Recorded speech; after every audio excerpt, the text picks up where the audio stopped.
us, and also as it affects the capital city. This is Abuja Now here on the Media Extra Show on Eagles 102.3 FM. Danny Sucre is here, Mata is here, and our guest, Mr. Nelson, is also here. Good morning and welcome. It's so good to be here. Thank you for having me. Nice. All right, nice to have you. But first, before we get to our guests, let's just give you this quick update. Developing story that we are following. We'll give you all the updates as you need them. So we got a breaking news yesterday. And this happened. I think it happened on the 7th of February. 7th of February is what? Is yesterday? Yes. So a security guard and a staff of a particular security service on duty at New Hillside Neighborhood Association Zone E, legislative quarters in Apo, has died of starvation. The guy died on the 7th day of February at his duty post. Of starvation? Yes. A colleague of the deceased who wished to remain anonymous informed journalists that the neighborhood association had not paid their salary for the past 7 months. And I know the place. If you know the entrance to Hot FM, that gate, when you want to enter, there's a gate where they stop you. That's where they are. There's a small outpost there. That's where they sleep. So there's a school there. That's just so you know, but we know this place. It's the Hillside Residence Association Zone E of the Police Quarters. We know this place. It's a developing story. We have all the contacts that we need to have. We'll follow up on this story and give you up to date on what's going on. There was a protest that happened there last night. Yes, the guard? Yes, the gates were shut, because they haven't been paid. Let's not even go far. Where I live in 21 in Kubwa, we were driving out to work one morning and the guys locked the entire place that we're not going to leave, that they were owed 2 months.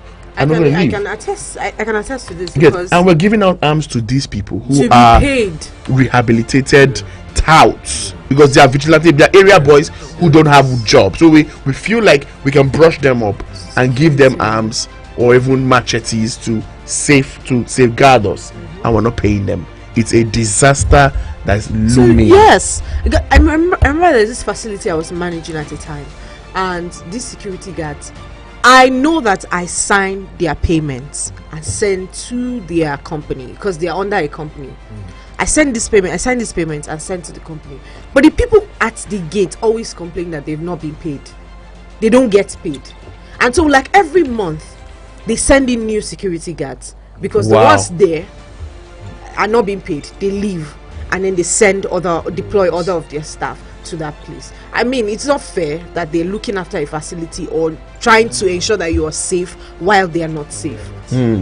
Also, this is of two ways. One is maybe the residents have not paid up their monthly or annual dues. Secondly, if they paid up, the security outfit maybe might not have remitted it. I assure you that agencies, they must have paid them. So these are the issues that we need to look at, but it's a developing issue. Yes. The National Association or the Neighborhood Estates and Residents Association of Abuja is already involved in the matter. Yeah, so we're following up on we got to the contact of the president and also the lawyer that is also following this up with the deceased and his colleagues. It's a serious issue, and I know this should end up in the National Industrial Court, and we hope that justice is done, because it's not just paying him in 7 months. What if he's a breadwinner?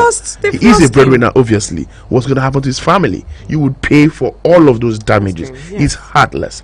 But we move on. It's part of the issues that we're talking about. So here on Abuja Now, we'll give you all the other updates. But hey, let's talk to our guest who is joining us. And his name, again, Mr. Nelson Ogohi. He is a special assistant to... No, I need to hold up. Okay. Mr. Nelson, who? Ogohi. Ogohi. Ogohi. Yeah. Why are you excited that you just got? Oh God. All right, he's the special assistant to the DG Obidati Presidential Campaign Council and also a member of the Obidati Presidential Campaign Council. Welcome again to the show. Thank you so very much for having me. First off, let me just ask you general one. How's the campaign been so far? Well, as you can see, we've been on all the in fact, social media is out of it now. We're just basically on the mainstream. You see that we've taken our campaigns beyond the social media, like we're called. So we're doing very well. I'd say we are doing, in fact, more than we expected initially. So I'd say we're doing very well. Yeah, very well. Okay. Let's leave that now and get into some issues. So we're looking at the state of the nation and the chances of your candidate. First, let's look at the Naira redesign policy. Your party hasn't made any official statement on this. Are they in line with it? One of the things that you may not get is our party giving an official statement on that. One of the things we try not to get ourselves into is the usual politics, the way things have been done before now. However, our principal, His Excellency, Mr. Peter Obi, made a statement, and he said Nigerians should bear with the CBN because he knows that they are working tirelessly to ensure that this situation is taken care of within the shortest possible time. However, one of the things we don't want to go into too deeply is the politics of it. Reason is because we know very well there are speculations here and there. Nobody's really coming out to say this or say that. But from the presidency and from the CBN, the language is very clear. And what they intend to do is quite clear. So you can imagine that trillions of naira were not in circulation, apparently being stored up somewhere. So drastic measures needed to be taken. And if the government sees that this is what should be done at a particular time to ensure that we restore sanity to our fiscal policy, to our financial sector, why not? So we are of the opinion that the president means well, the CBN governor means well. The timing may not have been too good. Nigerians may be under some very stringent period, but the truth is we are telling ourselves to be calm, and hopefully we pray that the government will do the right thing, and then things will get better by the day. All right, so you're saying that your party doesn't want to get involved with the politics of all of these things. Yes. But also, the presidential candidate of the NNPP, Kwankwaso, was quoted to have said that no bank would deny a presidential candidate new note. So is that because your principal, or maybe his vice, may be covered in this circle? He did also say anything about it, maybe because he no consign him, in quote? Not exactly that. You see, one of the things that we, like I said earlier, we're trying to do things differently. And when you're doing things different, you can see that even the landscape, everything is totally different. You know, just to take us a little bit back, you see that in the times past, when campaigns are going on, what do you see on the streets? You see presidential candidates going to the streets and eating agbado, eating what do you call them, bole, with women roasting corn on the roadside, and you know, basically that's what we used to see. But you're now seeing that things are more different. You're seeing people are more objective, you know, and in the process of some people trying to be objective, they shoot themselves in the foot because they're not used to it. These are not things that people are used to. So we are bringing in, we're bringing on board some level of sanity to the whole political space. Is it the Obidati that's bringing on board, or the Nigerian young people are just wiser now not to fall for those rhetorics? You see, two things. It's a double-edged sword. If you take one and take the other out, you won't get it completely. To get it completely, you need to get the two. So you see that even what we do is tailored after the expectations, the yearnings of the Nigerian youth, of the Nigerian. What if it's just a charade? What if it's packaging? You see, we don't believe in packaging. We voted somebody in on the premise of integrity. Absolutely. And we've seen it now. Yes. 8 years after. And you know what happened? At that time, people never asked questions. You know, some of us were, you know, asking questions then. Yes, you're saying this is bad, we agree. You're saying what we have now is not what should be, we agree. But we're saying what should replace what we have. If you're bringing in something to replace what we have, we should be sure that what you're bringing to replace what we have is something that has the capacity to outdo what we already have. And how are we sure Obidati has the capacity? Oh, there are no doubts about it. No, the thing is, it's not about having the doubt about it, right? We have seen a lot of, we've heard a lot of talking. Yeah. Right? We've heard them say, go and find out. We've heard them verify. say, go and verify. Yes. We've heard them talk about their records when they were governor, this and that and all of that. But we don't have any assurance, so to say, that this person is the person for us? How are we going to know? How do you want to say you're talking to the Nigeria now? How do you want to assure us that this person is good for you? Because we've also had other parties come here and talk about their candidates and say why their candidates should be the obvious choice. So why do you think your candidate should be the obvious choice? Because we should go and verify, or why exactly? No, the verification is part of it. You see, one of the things that I believe we all Nigerians should do is to do a little research. Okay. The reason is this. Nobody really can be judged on a pedestal that you have never been on. You can't be judged by virtue of a performance that you have not given. So the only way you can actually project into the future is to look at the past and then the present, competencies of the person. Now, if you look at the past and then you juxtapose it with what the person is saying currently, and you find consistency, then you can be sure that you have somebody that you can trust. But you know that in leadership, we're talking about leadership with track record. And those in the APC camp are saying that their leader has produced various leaders at different national, at different level, national, state, local government, national assembly. Take them. What can we say of your candidate in this respect? You see, when a person is committed to raising a people who would represent him and become stooges, or become people who would only be answerable to him, through which he can live out his own life, that is not leadership. Leadership is pointing the people in the direction and leading them there and ensuring that they see you do it and they go after you to become what they have intended to become. Now, whereas we have a situation where someone built as it were, or raised as it were, prodigies. We call them prodigies. People who he put in places to do his bidding. And by virtue of doing that, they have also become big. Cannot be compared to someone who would rather come and say, this whole community, I want to better your lives. And I give over 100 computers to young people who are now doing very well in their various spheres of influence. What are we talking about? That's leadership. Leadership is when you empower people, make them see the future that is ahead of them, and give them the necessary requirements, the resources, the encouragement, the empowerment to ensure that they get to that place of their dream. That is leadership. So when you have someone just raising a few persons versus someone raising the whole community, raising the whole state, an entire state, when you see the records changing, right? That we say in education, for instance, from the bottom, you see them get to the first. That is leadership. When you see hospitals being developed, that is leadership. When you see people having a free space and a more, a more favorable environment condition to grow businesses, that is leadership. So for us, especially that's why I said we're redefining political leadership.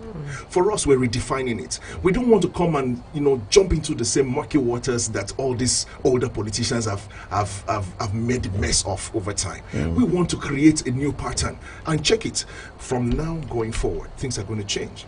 The next cycle of elections, maybe in when now? That'll be 27. Yes. 2027. You see things will be different. More credible people will come on board. In fact, parties will now begin to look forward or look within them for people that are more credible. Because now, if you look at the trend recently in these very elections, you see that there's a lot of issues around certain candidates by virtue of competence, by virtue of even mental alertness, cognitive, abilities, and all of that. And these things count. Before, all we just needed to do was just have somebody come and force somebody on us and say, this is who to vote for. And they throw the money around and we all jump at it, and this is where we are. But now we're saying no. In fact, look at Obidati, for instance.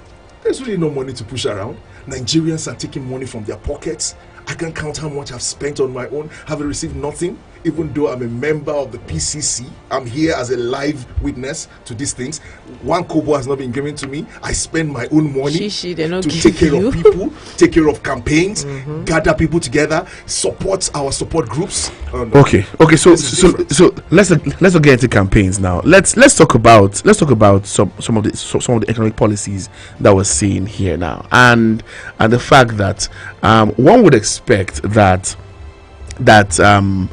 the Obidati campaign would probably have put up one response to some of the issues that are ongoing, especially with fuel subsidy and the fact that the fuel prices are increasing. Even if they're increasing, they're still not available. That's one.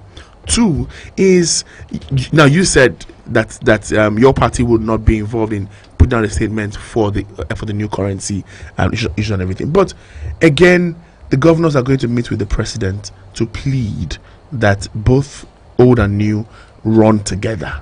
And many have said, I mean, why is it now they're going? Because again, we played an audio from Nasir El-Rufai when he said that all 36 governors were on the same page. And many have thought about said, why are you on the same page now? I mean, there have been issues in the past. And then there are times like this one would expect your party to take advantage of. Yes, and that's exactly what we're doing. Now, taking advantage of a situation is basically not playing to the gallery. That's what we are saying we're not doing. We don't want to play to the gallery. We are not of that stock that believe in, creating unnecessary ulabaloo because we want to make a statement. No. The Nigerian people are our constituency. The Nigerian people are the people we are accountable to. Even when we make statements, you can check the records. When His Excellency P2B, Dr. Dati, Baba Ahmed, and even our spokespersons, whenever they issue statements, it's directed at the Nigerian people. It's always like that for us. Why are we doing this? We're doing this because we want the Nigerians to know that there is hope. That as a matter of fact, things can change, things can get better. Now, look at the 36 states governors, for instance. We had ASU strike for over how many months? They couldn't come together with one voice like they're saying now. They are all together on the same page on this. They didn't come together on the same page to talk about ASU strike, to go and meet our president to find a way to take care of that situation. No. We had NSAS issues. We had, in fact, there are many issues we can't even count. This is not the first time we're even having some of these fuel scarcity and all of those kind of things. They never saw the reason to go meet the president. But all of a sudden, Naira redesign. And it's the reason why I want Nigerians to look beyond some of this. That's why we say we don't play to the gallery. Let's look beyond these things that are showing. Why is it that is the political class, right, as it were, that are so, bent on this thing? Yes. Why? Why is it that is a political class that are championing this move to the president, to the CBN governor, to try to say, why should we allow the two to go together? If there are no ulterior motives, according to what we have seen and we have heard on the pages of newspaper, that they are stocking money to buy votes. That's an allegation. It's an allegation, yes. That hasn't been proven. It has not been proven, but then, of course, in Nigeria here, it's not far from the truth when you begin to hear it in different fora that these are the things that are being claimed. Okay, let me ask you regarding that Naira stack and all the scarcity and all of that. You said other people have been complaining. Has this in any way affected your party? Not at all. The scarcity of the Naira even any way dispensing does of not logistics. That's the funny thing. Not at all. Okay. You see, for instance, what are we doing now that need cash? I give an example. Maybe rallies to buy maybe refreshment or stuff like that.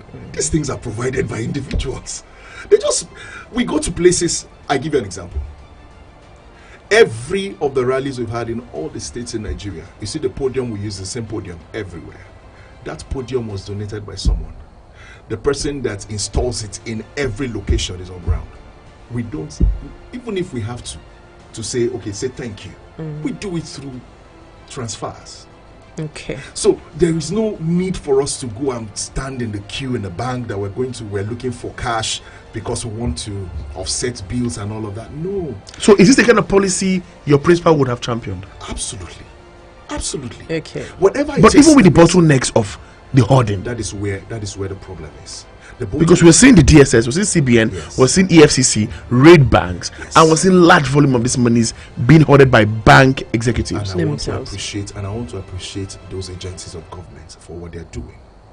Nigerians, many times, we are the problems of ourselves. Of course.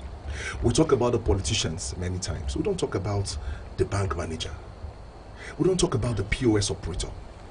All of a sudden, I went to because I was to take, what do you call it now? A taxi. I wanted to take a taxi. My car had a fault. I wanted to take a taxi to where I was going to get the mechanic to come repair and all of that. And I needed cash because the taxi said he wouldn't take transfer. I kept begging this. You have an account? Say I have an account, but I need cash because I will settle this one. I said okay. That he needed to pay. I think what do you call those? Their union and stuff like that. So he needed cash. I said okay. Where can I get cash? He pointed me to a POS operator. I went there. I got to that place and I said I just want 5,000. He said 5,000 for 5,000 is 500. I'm like, why? Hold on you. Old notes, not new notes. Old notes. So for 5,000, I paid 500. That's a 10%. So I'm paying 10% to buy naira. Well, that's for old notes, because for new notes, it's as much as 1.5. 1.5. You can imagine that's almost 30. That's what I'm even that's saying. 30%. So Yes. my question is it the governor that is doing this one now? No. This is Nigerians. Of course, we say, we are the ones making things difficult for ourselves, and that's why I said I appreciate what these agencies and governments are doing right now. They need to clamp down on these people. We've heard of people stacking as much as 90 million out of 109 million. They just gave out to maybe a few millions, and then the rest is kept there. I was at GT Bank over the weekend in Gudu, and they were putting 100,000 naira per machine. So when two people withdraws, it's finished. And they then will wait the for other another people's 1 gonna- hour again. Yes. So I wanted to ask maybe a final question. A lot of people, we've had people come online saying that, your political party have had a lot of youth stuck online, it looks like they have a massive revolution online and all of that. Does this in any way translate to your physical data? Absolutely. You see, one of the things that we have seen transition. I would say we have seen transition. First of all, we're just 4 people tweeting from a room. Okay. Okay. So from 4 people tweeting from a room, they say, okay, they don't even have structure. And then we have gotten to a point now they say, okay, you can't even win. And then we heard the governor telling us that, okay, maybe we get 1% in Sokoto, 2% in Zamfara and all of that. And I'm happy for the kind of principal that I have. He doesn't trade words with anybody. He has class. And but he was not violent for now. He's like they've inducted him into the violence committee. No, He's dropping small. Even up to now, what he does is, there are times that Queen's English violence. You just drop diplomatically, just drop something in the water, just to help them understand that it's not like we don't have this thing, but we're just trying to make you see the violence department. We're different. We're different. At some point, we needed to just induct him a little because some of our people don't know. So you went and taught your principal violence. small violence. We needed to induct him a little. Just it's not sorry. It's not violence. It's violence. Violence. It's not violence. It's violence. We're not violent people. All right. So 4 polls now. The Hanoi poll. The NY poll. The new ones came out. That's the stairs, and we have the next year's. All polls are pointing fingers to your candidate. Absolutely. Now, one of the polls, there's a worrisome situation there which should worry your party. The amount of undecided is enough to swindle, to swing that election to any side. Absolutely. Aren't you worried? Of course we are. It's the reason why we don't stop working. Even right now, even while I'm here at your studio, I've gotten messages telling me that you have to come to the office. There are things that we're working on. The reason why we do what we do and the way we do what we do is because we don't want to leave any stone unturned. These undecided voters, we're not of those who do not take some of these things seriously. For instance, these polls come out and you hear other parties say, leave them, they're winning on Twitter, they're winning on social media. They pose that. Exactly what my co-host asked. Yes. How are you so confident to translate this into actual votes? That is why, you see, what people do not know is the moment the OB movement started, it first of all started like a social media revolution. People jumped on it. There was a lot of buzz here and there. People were, basically they saw hope in a man and they felt, okay, this man can champion our dreams. And of course, they even made it clear to him, we are running through you. We are not the one running for presidency. All right. But then the time came, of course, we needed to translate what that is to actual voters on ground.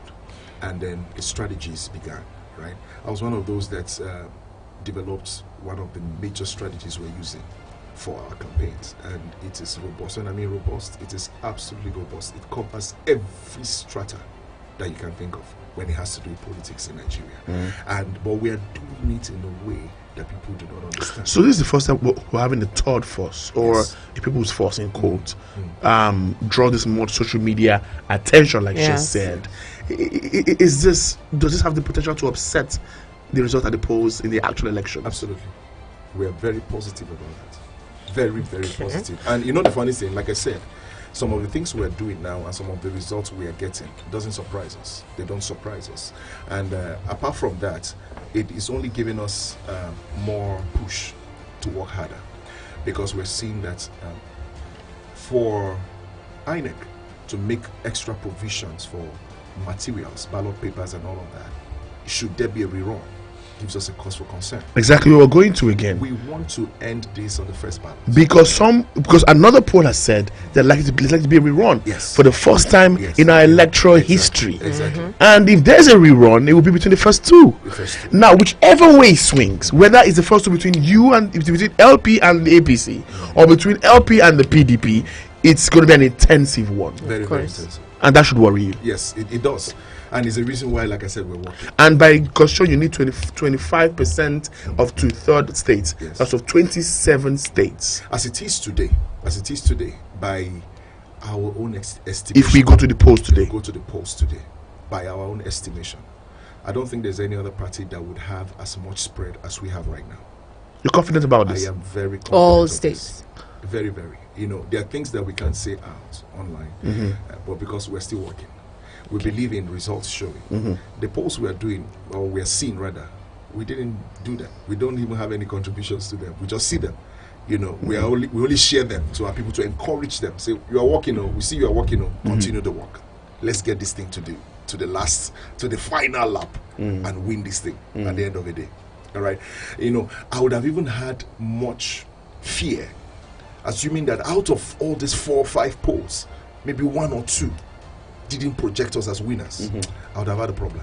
But as it is, you can see that consistency. They all projected you. Almost all the polls. I'm yet to see anyone that's not giving us the lead. 2 more questions. One is, the PDP is saying confidently that you are their baby brother, and that they're confident that it was somehow you guys were formed deliberately to scuttle the Southwest. So that.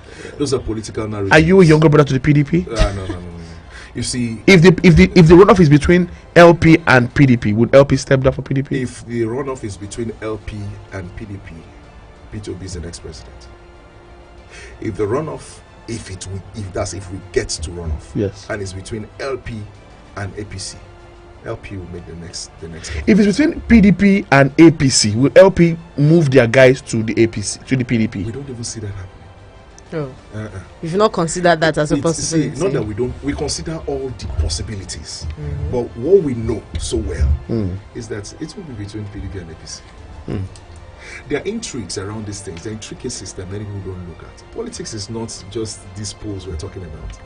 I give you an example. When we went to Kebbi and some of these northern states, people were expecting that the place would be scanty. Maybe nobody would come out. Sure. You'll be shocked. 1 kobo we didn't give anybody. People came out. Something began to happen around October, November, right? By virtue of some strategic steps we took, especially in the North Central and the Northwest. In fact, the Northeast also came on board. We have some very vibrant young men in the Northeast that are doing amazing for us. It will shock, the results will shock people. One of the things that first shock us is that those millions that you thought were coming out of Kanu, Katsina, and all of that may not be like that this time. You know that already. By virtue of the beavers, certain things are going to change. One of the things that's going to change is that we don't have incident forms where you just fill names and all those kind of stuff. A lot of all those people that vote twice, vote 3 times, don't print and just fill up the ballot, what do you call it now, with ballot papers, those things are not going to happen. I was going to the beavers. Yes. We got intel that your agent, your polling unit agent list was adulterated. Is that true? So every of your manning the over 177,000 polling units across the country are verified. Very, very much. In fact, No compromise. Let me even. One of the things that people do not know is that there are things I can't say here because there are still strategies. Maybe when we are done, we're home and dry, we can now come out and say this was how we did this. Another question. You're talking about beavers. Yes. The beavers. We see what's going on with Osun State. I mean, do you still have faith in the beavers? Absolutely. Absolutely. The beavers is the in thing. The beavers With the Osun State Tribunal. Absolutely. You think PDP would get back their victory? It's the courts that will decide that. But what we know is that you can't jettison the beavers. Well, from what we heard, that INEC actually has filed an appeal now Yes. against the APC because of the beavers. See, the beavers is the primary source of information in every election going forward. Okay. The back end server is secondary. What people do not understand is that even the judges, there were 3 of them. One actually gave a different judgment. Yes. Why? Because it was simple. They made judgment based on what they got from the back end server, which is a receptor and only receives when when the beavers, which is the primary source, has sent results to the back end. So it means that if there are 3 of us here, right? 3 of us have beavers. We've just concluded an election, right? In your own polling unit, at some point you uploaded, you didn't upload the rest, but you're done, right? You've submitted everything there to submit. She has done hers, I've done mine. There's some I've not done, there's some she has not done. The ones you've sent from your beavers have gone into the server. I have not sent mine. You understand what I'm saying? I've not sent mine yet. It's on the beavers. It's just that it has not been uploaded. So that thing that has not been uploaded, now you went and printed what is at the back end, where mine has not been uploaded. Okay. And you use it as a basis for a judgment. Okay. No. One final question. Do you trust the process? Absolutely. You trust INEC? This time around. If I call you here after the announcement of the results and I ask you the same question, Do you have the same do you have reaction? trust for INEC? I'd rather say INEC is telling CBN governor now that the That scarcity in the notes will may affect- affect the elections. And we're saying, why would INEC still have vendors that they still pay cash? A big institution like INEC. truth is we want to give INEC the benefit of the doubt. For us, we are hopeful.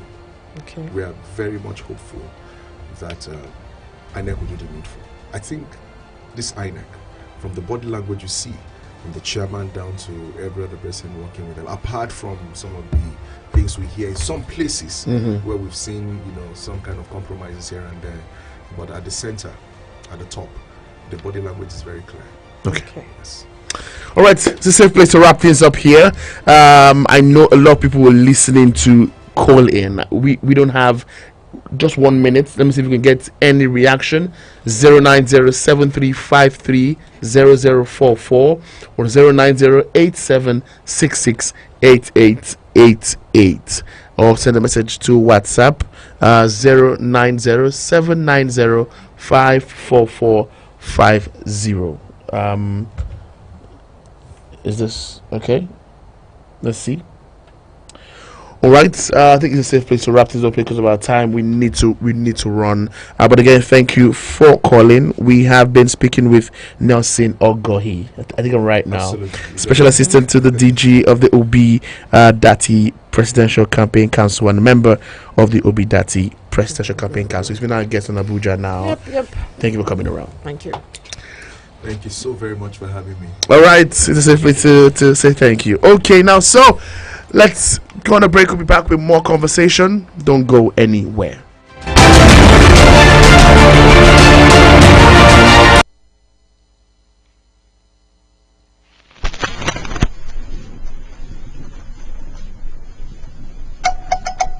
When would it be right time?